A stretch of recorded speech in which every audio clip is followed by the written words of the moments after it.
উপপরিদর্শক পরিচয়ে থানায় প্রবেশ, কনস্টেবলকে স্যার ডেকে ধরা তানিয়া।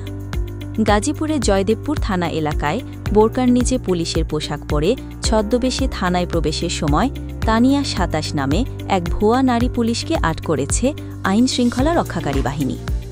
বৃহস্পতিবার রাত ১০টার দিকে এই ঘটনা ঘটে।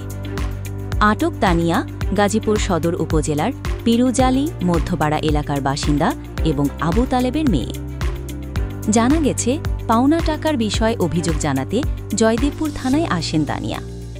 অভিযোগের আড়ালে তিনি পুলিশের ইউনিফর্ম পরে নিজেকে নারী উপপরিদর্শক এসআই পরিচয় দেন এবং একজন কনস্টেবলকে স্যার বলে সম্বোধন করায় দায়িত্বরত ডিউটি অফিসার সন্দেহ হয়। সন্দেহ হলে এক নারী পুলিশ সদস্যের সহায়তায় তানিয়াকে তল্লাশি করা হয়। পরে জানা যায় তিনি কোনোভাবেই পুলিশের সদস্য নন। পুলিশ জানায় তার কাছ থেকে পুলিশের একটি ইউনিফর্ম জব্দ করা হয়েছে। পরবর্তীতে তার দেয়া তথ্যের ভিত্তিতে বাসায় অভিযান চালিয়ে জিএমপির পোশাকসহ পুলিশের ব্যবহৃত আরও বিভিন্ন স্মরণ উদ্ধার করা হয়। স্থানীয় এবং সামাজিক যোগাযোগ মাধ্যম সূত্রে জানা যায়, তানিয়া নিয়মিত পুলিশের পোশাক পরে বিভিন্ন এলাকায় ঘোরাফেরা করতেন।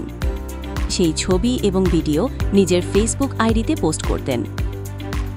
জয়দেবপুর থানার ওভারচার্জিং কর্মকর্তা তৌহিদ আহমেদ বলেন, তানিয়া নামে এক ভুয়া নারী পুলিশকে আটক করা হয়েছে। শুক্রবার ৪ জুলাই দুপুরে তাকে মামলা দিয়ে আদালতে পাঠানো হয়েছে। তার উদ্দেশ্য কী ছিল, পুলিশের পোশাক কোথায় থেকে পেয়েছে বা কোনো অপরাধে জড়িত ছিল কিনা তা খতিয়ে দেখা হচ্ছে।